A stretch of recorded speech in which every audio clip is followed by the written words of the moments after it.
the president said at the debate that Roe versus Wade was not on the ballot and that Judge Amy Coney Barrett's view was not known. She signed a newspaper ad in 2006 which called for, quote, an end to the barbaric legacy of Roe versus Wade. And the president has explicitly promised to support judges that overturn Roe. Was he downplaying her views on Tuesday night? And what do you say to the American public about whether Roe is on the ballot?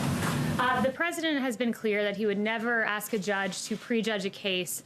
Judge Amy Coney Barrett has, on multiple occasions, said it is never appropriate for a judge to impose that judge's personal convictions, whether they derive from faith or anywhere else on the law.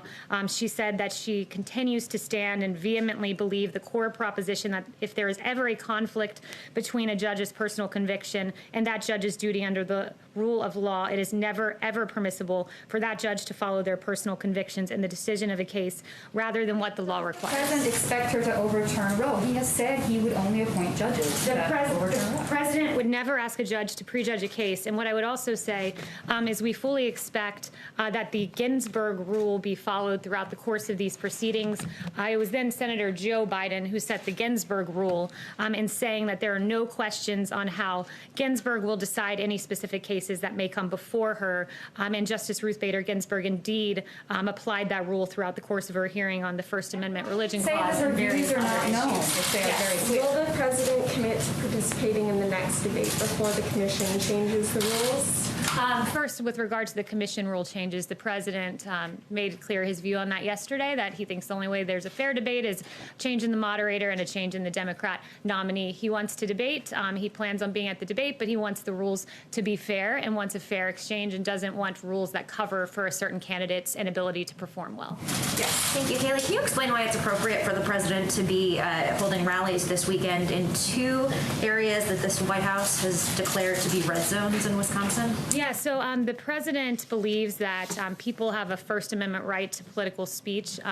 He is having a rally. People can choose whether or not to come. But the governor has begged the White House to please not continue having events like this. Your own coronavirus task force says this is an area that people need to be really careful and double down on social distancing. So why is it right for the president to be coming in there and holding another rally or two rallies? We employ measures to protect rally goers.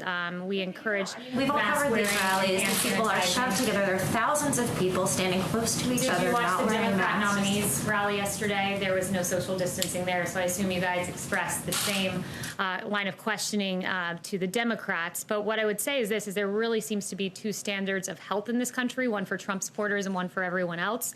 You had 1,300 health experts literally sign a letter that said, "We do not condemn these gatherings." Speaking of the protests that we all saw play out, we do not condemn these gatherings as risky for COVID-19 transmission. We support them as vital to the national public health. So it's vital if you're protesting, but somehow political speech is no longer vital when it comes to a Trump supporter. Kayleigh.